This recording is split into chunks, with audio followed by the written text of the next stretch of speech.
सबसे पहले मैं तथागत बुद्ध को नमन करता हूँ और देश में जन्मे सभी संतों और गुरुओं को नमन करते हुए, जिनमें प्रमुख रूप से सामाजिक क्रांति के अग्रदूत महात्मा ज्योतिराव फुले,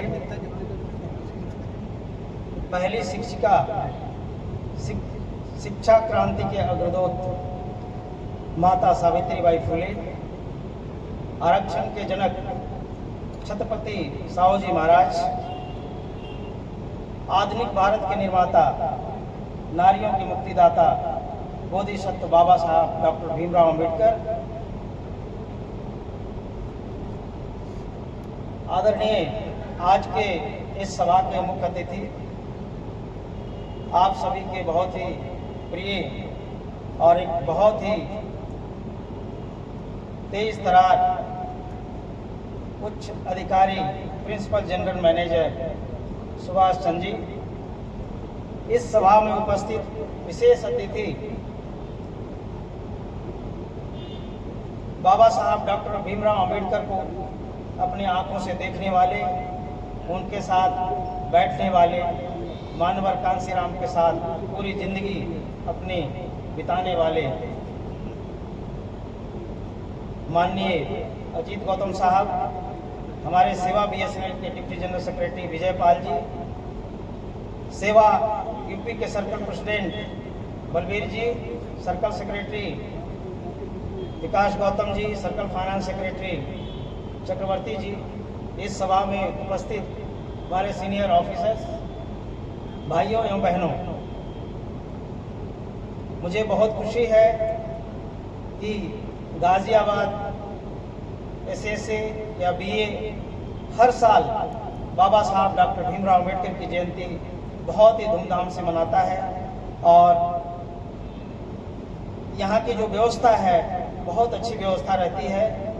और मुझे सबसे ज़्यादा खुशी होती है कि यहाँ सेवा के लोग मुख्य रूप से इस आयोजन को कार्य रूप देते हैं, लेकिन इनमें भागीदारी हमारे सारे कर्मचारी और अधिकारियों की होती है। इसके लिए मैं गाजियाबाद बीएसएनएल के सभी अधिकारियों कर्मचारियों को बहुत बहुत बधाई देना चाहता हूँ। साथियों, कहने का तो मन बहुत करता है, मैं हर साल यहाँ पे आता हूँ और आज नहीं, मुझे लगता है मैं 2006-07 से गाजियाबाद आता रहा हूँ। शायद बीच बीच में कभी गैप हो जाता होगा, लेकिन हमेशा आता रहता हूँ।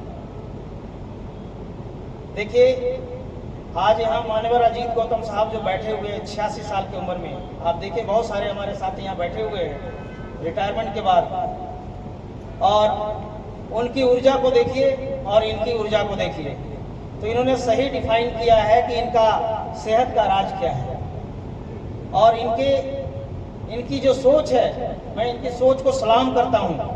अगर इनकी सोच को लेकर के अगर एक एक व्यक्ति, अगर हमारा देश अगर चले, तो मैं समझता हूँ कि हमारा देश बहुत ही मजबूत होने वाला है, बहुत ही मजबूत होने वाला है। साथियों, आप देखिए इस देश के अंदर बाबा साहब डॉक्टर अंबेडकर, जिनको हम लोग आज याद कर रहे हैं, क्यों याद कर रहे हैं और क्यों याद करना चाहिए? जरा सभी सोचें कि अगर डॉक्टर भीमराव अंबेडकर उस समय 130 साल पहले अगर हम सभी के बारे में नहीं सोचे होते, तो क्या आज हम यहाँ होते? हमें कोई झाड़ू मारने के लिए भी नहीं रखता।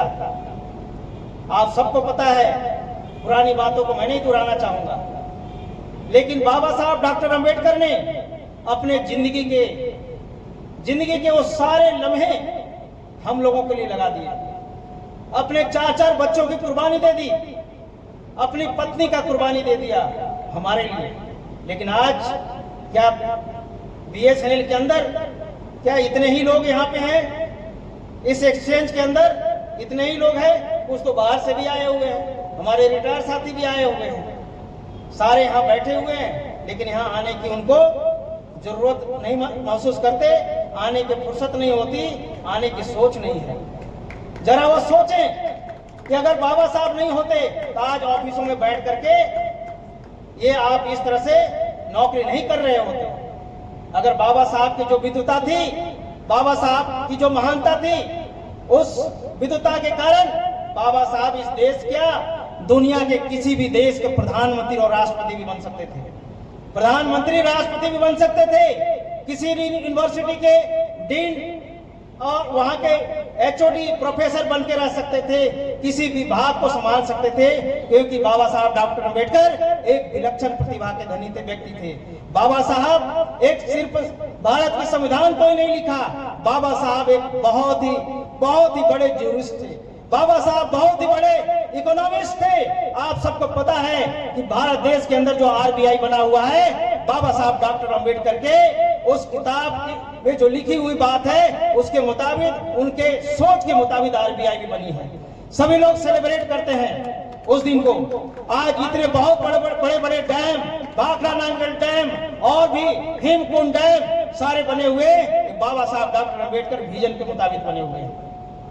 साथियों, मैं ये बात इसलिए कह रहा हूं कि बाबा साहब, अगर आज जो लोग हमारे पढ़े लिखे लोग हैं, ज्यादातर लोग, सब लोग नहीं, बहुत सारे यहाँ साथी बैठे, मैं आप लोगों को सैल्यूट करता हूं कि आज आप लोग यहाँ पे मौजूद हैं, आज अपनी उपस्थिति यहाँ पे दर्ज कर रहे हैं। साथियों, अगर बाबा साहब जैसा सोचे थे कि हमारे लोग पढ़ लिख करके कुछ और अगर निकल जाएंगे, सुविधा उनको और मिल जाएगी, तो हमारे कार्य को आगे बढ़ाएंगे, कार्य को आगे बढ़ाएंगे और वो देश के निर्माण में, भारत के निर्माण में, भारत के अंदर जो कुव्यवस्था फैली हुई है, जो असमानता की व्यवस्था फैली हुई है, उसको ठीक करने में वो सहयोग करेंगे और ये बहुत जल्दी ही देश हमारा एक बहुत समृद्ध देश बनेगा। लेकिन ऐसा नजर नहीं आता। साथियों, बाबा साहब डॉक्टर अम्बेडकर को इसलिए याद करने की जरूरत है कि आज हम हैं, यहाँ पे खड़े हैं, तो सिर्फ और सिर्फ बाबा साहब की बदौलत खड़े हैं, और कोई भी दूसरा नहीं है, और कोई भी दूसरा पैगंबर नहीं है, सिर्फ बाबा साहब के बदौलत हम यहाँ खड़े हुए हैं। आप सोचिए, अपने आप से पूछिए, किसी और से पूछने की जरूरत नहीं है, किताबों में ढूंढने की जरूरत नहीं है। आप अपने आप से पूछिए कि 1950 से पहले, 1950 से पहले, भारत का संविधान लागू होने से पहले आपके पास क्या था? आपके पास क्या था? आपकी पहचान क्या थी? आपके खानदान के लोग में, खानदान में कितने डॉक्टर थे? आपके खानदान में कितने इंजीनियर थे, कितने पायलट थे, कितने आईएएस पीसीएस थे? आप सोचिए जरा। साथियों, एक भी नहीं था, एक भी नहीं था। आप जरा इस बात पर भी गौर करिए, कभी खाली समय में इसको भी सोचिए कि अगर हमारा देश सिर्फ 1947 में आजाद होकर रह जाता, अगर हमें सिर्फ आजादी मिल जाती, तो आजादी क्या थी? आजादी तो सिर्फ अंग्रेजों से आजादी थी, अंग्रेजों से सिर्फ आजादी थी। लेकिन साथियों, हम तो यहाँ दोहरी गुलाम थे, हम यहाँ दोहरी गुलाम थे। एक तो अंग्रेजों का गुलाम थे और दूसरे यहाँ की व्यवस्था का गुलाम थे, यहाँ की जो व्यवस्था थी उसका गुलाम थे। तो साथियों, अगर 1947 में हम आजाद हो गए और उसके बाद सिर्फ आजादी होकर रह जाता, तो क्या होता? आज यहाँ पे आप रहते, एन.डी. राम यहाँ खड़ा होकर भाषण देता होता रहता क्या? नहीं साथियों, ये नहीं होता। अगर बाबा साहब डॉक्टर अम्बेडकर ने भारत के संविधान में हमारे लिए व्यवस्था नहीं की होती, तो आज हम यहाँ पे नहीं होते। इसलिए बाबा साहब डॉक्टर अम्बेडकर के हम कर्जाई हैं। हम पूरी जिंदगी में अगर कर्ज को उतारने में लगे, तब भी हम कर्ज उनका उतार नहीं सकते साथियों। इसलिए मैं कहता हूँ कि हम जो भी योगदान कर सके, जो भी कुछ कर सके, हमें करना चाहिए। ये हमारा नैतिक कर्तव्य है साथियों। बाबा साहब की जो बातें हैं, बाबा साहब के जो सोच थी, उस सोच को आगे बढ़ाने की बात है, उस सोच को हमें आगे बढ़ाना पड़ेगा साथियों। अगर बाबा साहब डॉक्टर अम्बेडकर की सोच को आगे हम नहीं बढ़ाएंगे, हम बाबा साहब का दिया हुआ खा रहे हैं, हम बाबा साहब का दिया हुआ ये कपड़ा पहन रहे अच्छे, बाबा साहब का दिया हुआ अच्छे बंगलों में हम रह रहे हैं, बाबा साहब का दिया हुआ अच्छे गाड़ियों में हम चल रहे हैं। साथियों, तो क्या हमारा फर्ज नहीं बनता कि बाबा साहब के बात को, उनके मिशन को, उनके मोमेंट को, सारे महापुरुषों को, उन सभी महापुरुषों का जिन्होंने हमारे देश की व्यवस्था परिवर्तन के लिए, देश में अमन चैन लाने के लिए, बराबरी की व्यवस्था को लाने के लिए उन्होंने अपने पूरी जिंदगी को कुर्बानी कर दी। कौन इस बात को बढ़ाएगा? कौन इस बात को आगे करेगा?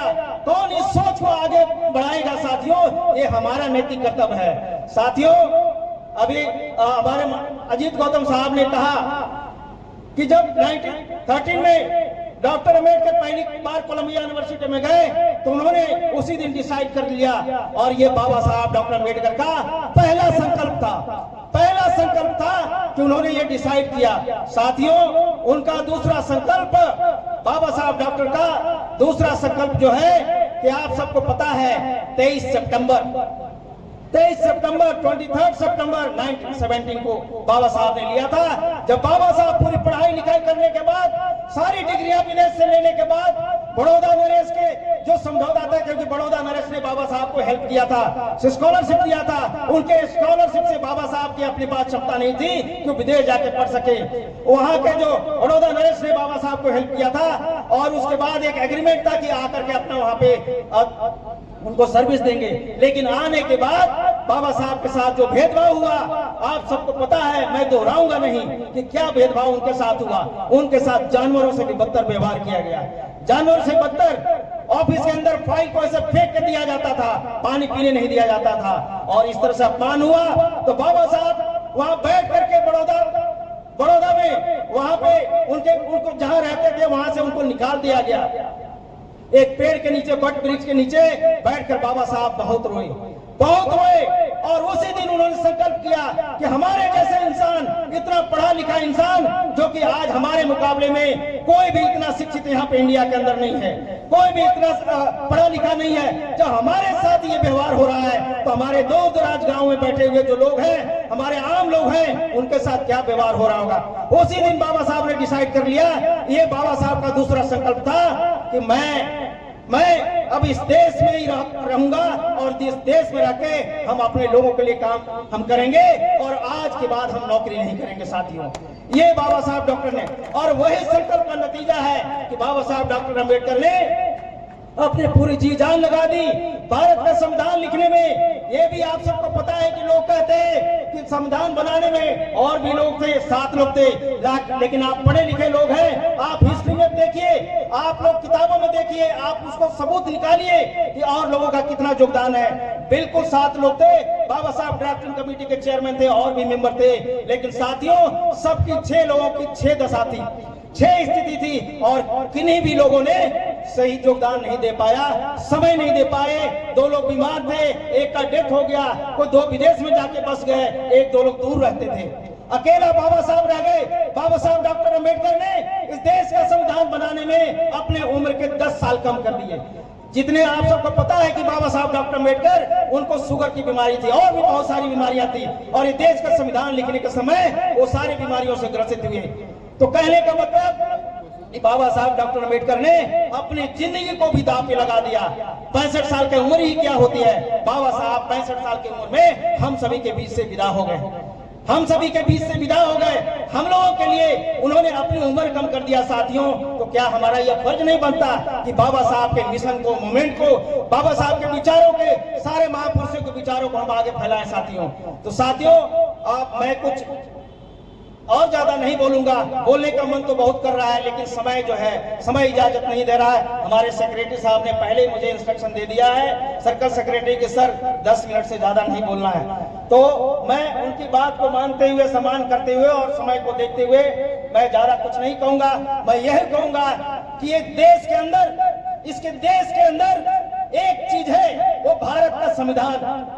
इस देश के अंदर एक चीज है, भारत का संविधान, और इस देश के अंदर एक ही नाम है, वो नाम है बाबा साहब डॉक्टर अम्बेडकर। अगर इस देश के संविधान का अगर सही मायने में सम्मान होगा, सही मायने में इम्प्लीमेंटेशन होगा, और इस देश के अंदर बाबा साहब डॉक्टर अम्बेडकर का सही मायने में सम्मान होगा, उनके विचारों के साथ अगर देश आगे बढ़ेगा, तो ये देश एक शक्ति नहीं, एक महाशक्ति होगा, महाशक्ति बनेगा। पूरी दुनिया के अंदर ये भारत देश का परचम लहराएगा। लेकिन साथियों, अगर बाबा साहब के साथ अगर धोखा होगा, अगर संविधान के साथ धोखा होगा, तो ये वो चीज नहीं हो सकती। साथियों, ये मैं कहना चाहता हूं, और इसके साथ मैं गाजियाबाद के सारे हमारे जो आयोजक मंडल हैं, उनका बहुत बहुत मैं धन्यवाद करना चाहता हूं। कितना अच्छा आप लोगों ने आयोजन किया, और सारे आगंतुक यहाँ पे जो हमारे गेस्ट आए हैं, सभी भाइयों बहनों, सबका मैं बहुत बहुत धन्यवाद करना चाहता हूँ। बहुत बहुत धन्यवाद। जय भीम, जय भारत।